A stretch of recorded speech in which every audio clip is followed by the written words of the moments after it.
interrupt one of Gammy's stories. Welcome to Watch Mojo, and today we're counting down our picks for the top 20 SNL sketches that broke the whole cast. Okay, Lisa. Okay. For this list, we'll be looking at the best sketches from Saturday Night Live that were so funny, many or all of the cast members couldn't keep straight faces. If there's an SNL sketch full of character breaks you're broken up didn't make our list, break it to us gently in the comments. Number 20, Cast List. This sketch, which was cut for time, sees a group of excited teens awaiting the posting of the Bye Bye Birdie cast list by their theater teacher, Will Ferrell's Mr. Koenig. I see the sharks are circling the boat. Oh my God, so funny, Mr. Koenig. Shut up, Beth. The whole cast energy perfectly captures the theater kid wanting to know who gets which part energy of every high school ever. Mr. Koenig's imperious attitude and vague hints about who may or may not have gotten a part are also pitch perfect. Miles, would you kiss a girl with tongue if the role required it? I know your family is the difficult kind of Christian. However, when Ferrell steps in front of the list to block it from view, practically everyone gets the giggles. Back up, please. Back up. Please. What are you doing? And they have a hard time shaking them through the rest of the sketch. We were already laughing, but seeing everyone lose it never fails to take us out. Number 19, Gap's Girls at the Foodcourt. The Gap Girls, played by Chris Farley, David Spade, and Adam Sandler, appear several times during the show. You guys have been watching too much Cork TV. I know. Have you been following the Menendez trial?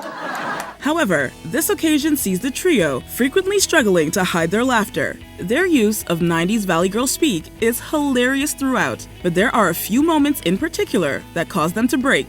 The first is after Farley drops the falsetto and tells Spade's character Christy to lay off of him about eating all the fries. I thought you were trying to lose weight. Lay off me, I'm starving. The next major break is when Sandler's Lucy gets emotional over Christy's boyfriend treating her badly. I hate to see this happen to you. You're my best friend. They may be interested in hot goss, but the Gap Girls' giggles are even hotter.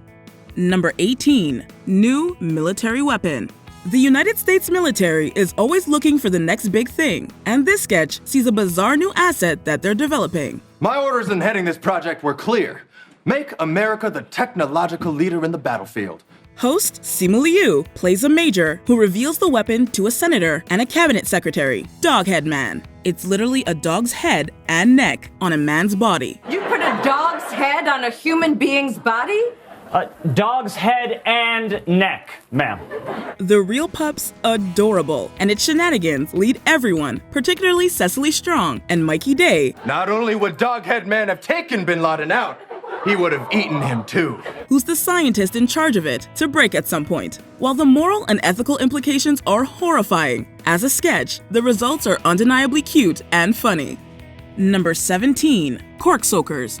At a winery in Italy, a group of tourists are shown around. This is where the final step in the bottling process happens, where we prepare all the corks for all the bottles of Brunello that you saw earlier. Any questions? The two owners, played by Jimmy Fallon and Horatio Sanz, introduce them to a special part of the process, cork soaking. The suggestive-sounding words are used liberally throughout for one of the most innuendo-laden sketches ever made. As we like it to say, Cork Soakers are born, not made. Amazingly, Fallon isn't the biggest offender here. Instead, it's host Janet Jackson, who can barely make it through her lines without breaking, though she's not alone. So does your wife like soaking cork? And given the elaborate and hysterical puns, we really can't blame her. We'd be real cork soakers if we did. Number 16, Scared Straight. This recurring sketch always features plenty of actors breaking. It sees Kenan Thompson as Lorenzo McIntosh, a criminal attempting to convince others not to engage in big-time offenses, usually joined by the episode's host. On your feet! Now sit down! However, Thompson's up-close and personal approach, as well as Lorenzo's use of movie plots, frequently leads his audience laughing instead of being frightened. Okay, that's definitely E.T.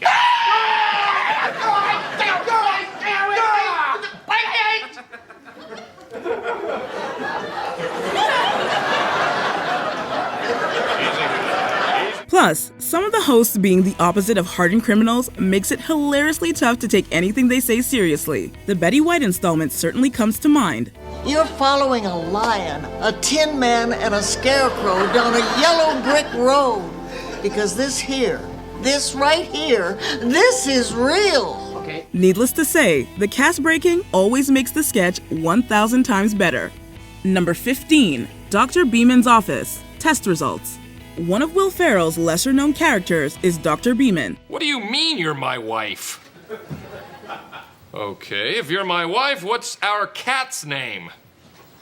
Mr. Stitches. Damn, you're good. Here, this bizarre, alleged medical practitioner sees a couple, Tom and Kathy, who are eager to hear about their recently born son. Rather than tell them immediately, Beeman rambles on the phone, insults them, and even claims their child is a witch. Now, I'm going to tell you this quickly, and it's probably going to sting a little bit.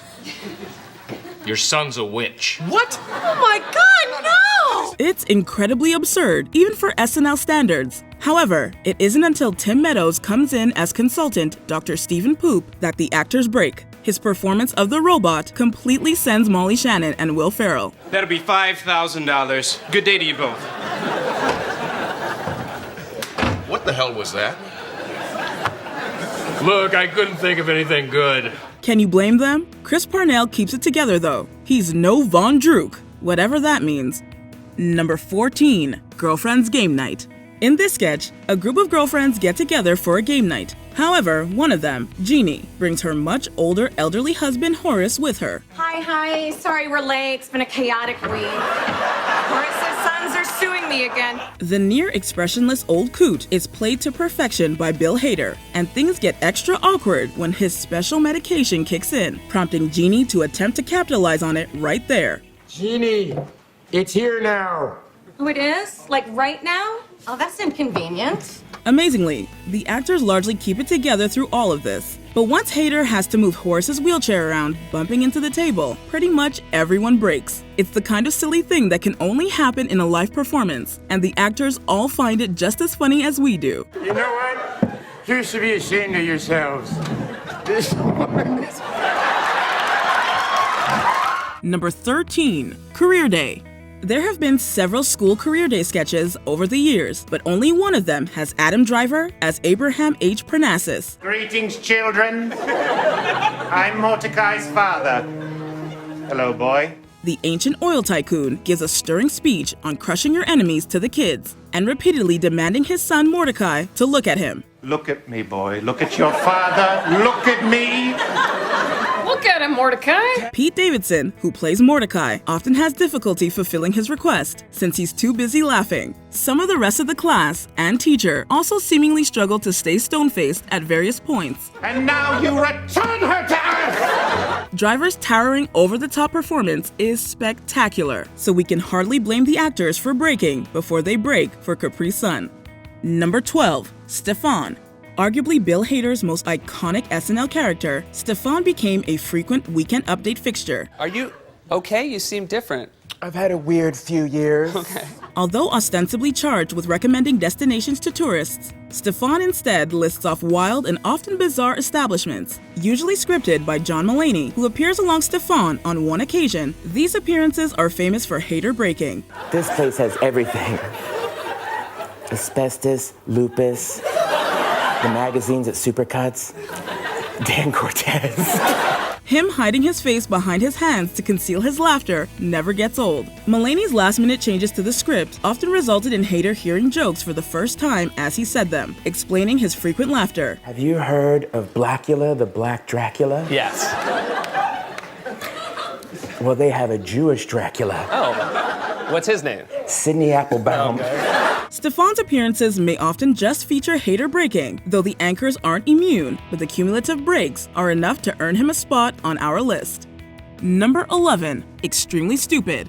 This iconic sketch sees host Candice Bergen's Fern meet with her friend Lisa, played by Gilda Radner. I'm so thirsty I could drink a horse. Fern proceeds to mock Lisa for her malapropisms and decision to pour milk in her purse instead of drink it. However, Bergen then messes up a line herself, calling Radner by her own character's name. You're not too bright, are you, Fern? I mean... This makes Bergen lose it entirely, unable to contain her laughter as Lisa does a PSA in defense of stupid people. Radner largely does a great job staying collected, with Lisa's smile arguably helping her out. But Bergen is half the sketch's cast, so it counts. Extremely stupid people are discriminated against all the time.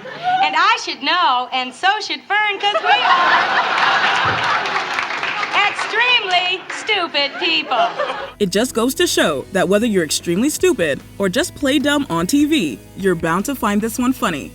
Number 10, Jeffries with Shawn Hayes. This early 2000s sketch sees Shawn Hayes and Jimmy Fallon as two workers at a fashion store called Jeffries. Look, we don't carry diesel. We work at Jeffries. We read Italian Vogue. It's our deal. I don't come to where you work and knock the corn dog out of your hand. Rather than assist their customers, the duo instead spends their time lobbing insults at their choice of clothes. Hi, I'm looking for a sweater for my boyfriend. Really? Well, if you wanted to match your outfit, I suggest you try a Hallmark store. While Fallon gets the giggles at Horatio Sands' comebacks, both of them lose it when their supervisor, played by Will Ferrell, rolls up. Okay, you guys.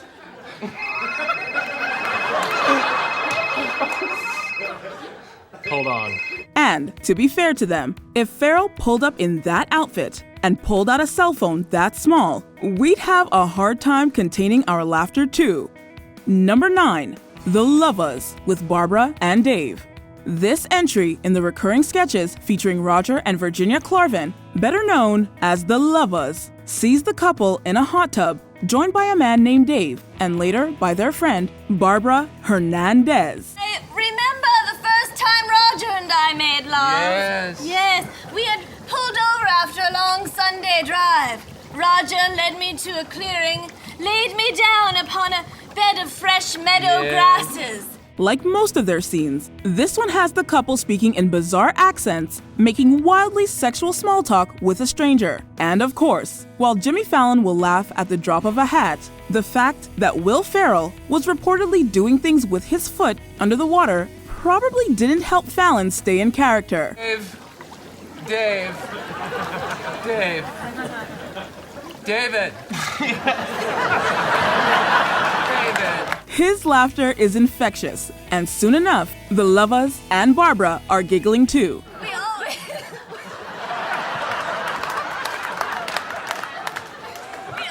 order them up special from the Welsh people. And isn't laughter a true expression of love? Number 8, Matt Foley, Van, Down by the River. When a father and mother discover their children, Brian and Stacy, have been doing drugs, they hire Matt Foley, a motivational speaker, to talk to them. Enter Chris Farley at the top of his game. First off, I am 35 years old. I am divorced, and I live in a van down by the river. Foley motivates the kids by describing how horrible his own life is, with a particular emphasis on how he lives in a van down by the river. Gonna end up eating a steady diet of government cheese and living in a van down by the river. The larger-than-life Farley's over-the-top performance has both David Spade and Christina Applegate struggling not to laugh as he gets in their faces, lifts Spade up, and crashes into the coffee table. Oh, Matt's gonna be your shadow. Here's you, here's Matt, there's you, there. This sketch is the first of many Matt Foley appearances, and it will make you laugh whether you're in it or you live in a van down by the river. Number 7, Close Encounter. Another debut of a recurring sketch. This one sees a trio of alien abductees interviewed by scientists at the Pentagon. Nuts, man. I mean, we're just small-town buds who saw a UFO in the woods. I mean, now we're hanging out with the government. While the first two, played by Cecily Strong, and host Ryan Gosling, describe a wonderful experience, the third, played by Kate McKinnon, had a different kind of abduction. And you, Miss Rafferty? Wow. What floor were you guys on? Her description of urinating in front of a bunch of gray aliens and the weird things they do to her has to be heard to be believed. Gosling especially is smiling throughout, though even the scientists, played by Aidy Bryant and Bobby Moynihan, are less than government professionals. Look, it wasn't my worst Wednesday night. McKinnon's character may not have been dealing with the best of the best, but her performance here gives us a transcendent experience. Number 6, Lisa from Temecula. At a birthday dinner for Shayna, the spotlight is quickly stolen by her sister, Lisa from Temecula. Lisa, we've heard so much about you. It's so nice to finally meet you. That's cute. But don't think I'm giving up the butt tonight. Along with her insistence that Paul, Pedro Pascal's character, is hoping for some butt, her order of an extra well-done steak proves distracting for everyone. As actress Ego Wodum saws on a piece of meat, the table cartoonishly jumps around, spilling food and drink alike. But a few nights back, this dog followed me home. I'm about to tear this thing up. Pascal breaks first, as his character has a story to tell, but the rest of the table isn't far behind, including Wodum. Actually, everything is not okay. Much like Lisa's steak, the comedy here is extra well done, so they couldn't help but laugh. Number 5, Super Showcase Spokesmodels. On this fake game show, a contestant, played by Vanessa Bayer, loses out on showcase prizes when she gets a question wrong. Well, the answer is 9. 9. Not beef. I almost said 9. I said beef, which is wrong. Bill Hader's host has the showcase models Shonda and Vonda, played by Maya Rudolph and Kristen Wiig, show her what she didn't win. Bad news, Deborah. You didn't win his and hers matching luggage by luggage guy. It's not luggage by luggage. It's just a bunch of luggage from someplace. You ought to be the talk of baggage claim with luggage to baggage. Shonda and Vonda's absurd accents make it difficult for Wiig and Rudolph to get through their displays of various products made by ridiculous generic names with straight faces. And that's not all. You'll be a real swinger with these. It's a nice matching golf clubs by Golf Club Guy. Wiig having to drive a golf cart around adds even more hilarity, and Hader gets the giggles.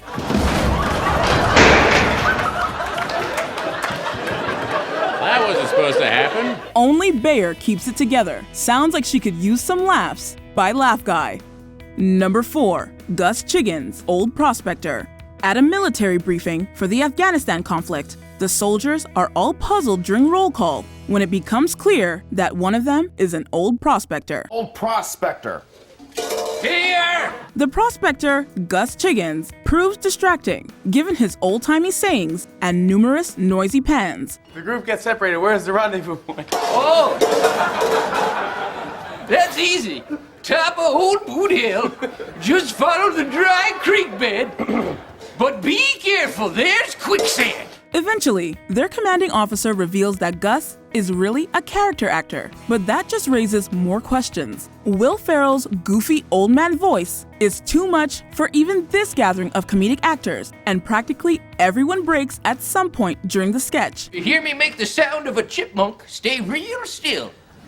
How will we know what that sounds like? Oh, trust me, Joshua, you'll know. Gus doesn't need to do any panning because this sketch is straight up gold.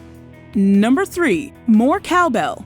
Speaking of Will Ferrell breaking everyone, this is one of the most famous SNL sketches of all time for just that reason. I put my pants on, just like the rest of you, one leg at a time. Except once my pants are on, I make gold records.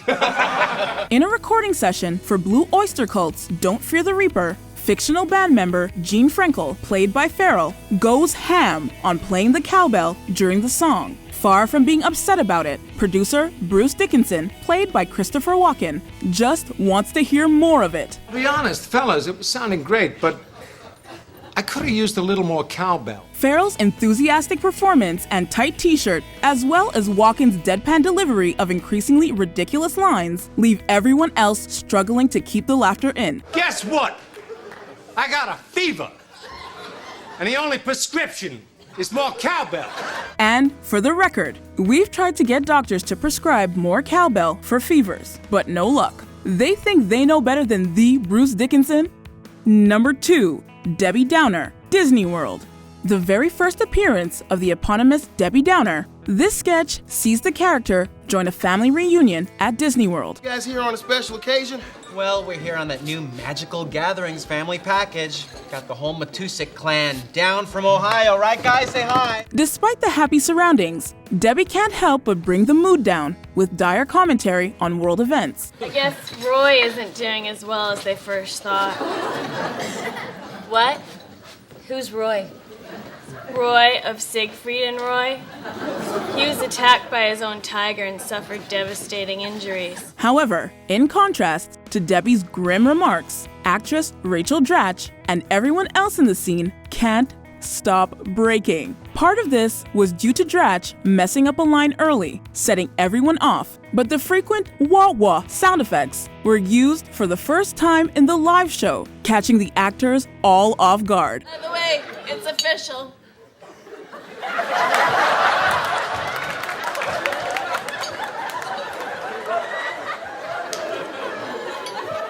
can't have children.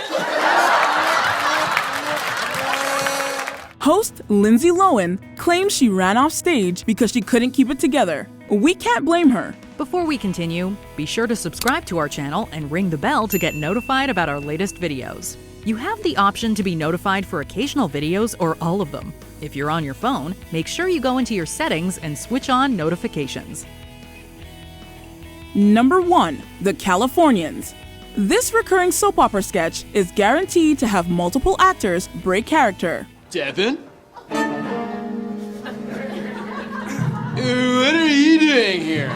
The over-the-top drama of soap operas, paired with dialogue mostly centered on Southern California's roads and freeways, which is delivered with nearly incomprehensible Valley Girl accents, is a recipe for hilarity. I tried to go through to Westwood, but my GPS put me on Beverly Glen, and I didn't want to end up in Encino. The sketch's most recurring actors, Bill Hader, Kristen Wiig, and Fred Armisen, are the most frequent cast to break, though they're far from the only ones.